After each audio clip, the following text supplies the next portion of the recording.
You know, I'm always on the lookout for ways to make your cruise better, and today I've got things you can go ahead and skip on your Royal Caribbean cruise. Here we go.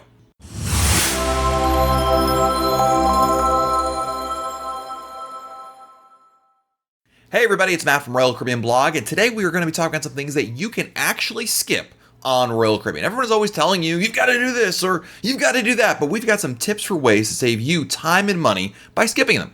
The first thing are beach break tour shore excursions. Why should you pay inflated shore tour prices for basically a bus ride to take you to some beach somewhere and enjoy the beach in maybe a chair and clamshell when you can easily take a cab or even walk to a public beach that gets you the same sun, beautiful sand for a fraction of the cost?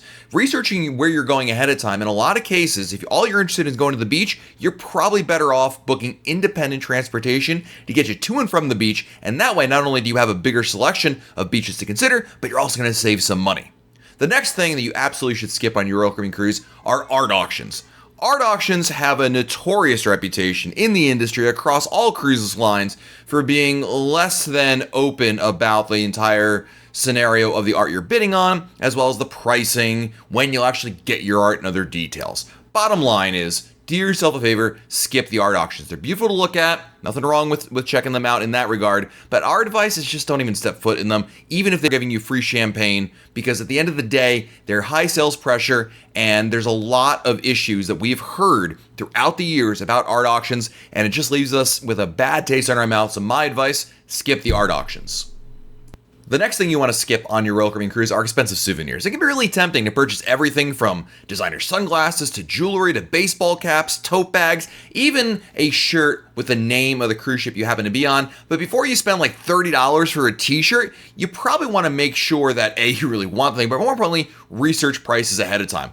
Designer merchandise can oftentimes be found for better prices online or on land somewhere. Plus, this is money that's being taken away from other experiences on board your cruise that we think are actually worth your time, like maybe shore excursions or especially dining and other events and activities on board the ship. Instead, if you still want to get souvenirs, do yourself a favor and buy them while you're in port, and you can spend it on local authentic souvenirs instead. They'll be much better representations of your trip. The next thing I think you should skip on your cruise is purchasing the key. Yeah, we said it. Skip Royal Caribbean's guest VIP program and save that money for something else on board. While the key can save you some time, I think in most cases you're better off employing some strategies for achieving similar results without the key program.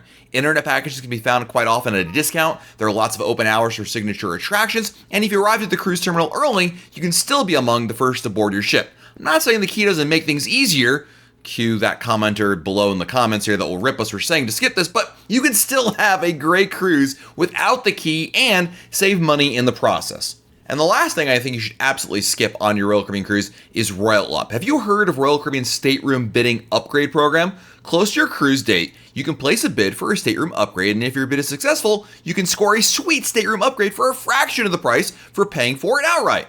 However, in our experience, it's not worth considering Royal Up because, in my opinion, the program can be a little bit misleading. First, just because you get an email to bid for an upgrade doesn't mean there's actually an upgrade opportunity. Basically, Royal Caribbean uses Royal Up to help fill in rooms if someone cancels at the last minute, in addition to actual room upgrade opportunities. The thing is, you don't know which scenario you have, so it's completely blind. And second, the bidding is blind, so you have no idea if your bid is a good one or not, and the cruise line can wait until just a couple days before sailing to finally announce if your bid is accepted or not. Meanwhile, you're in this holding pattern waiting for an answer. My advice is to just ignore Royal Up completely and book the room category you want to ensure you get the exact room to book for your cruise.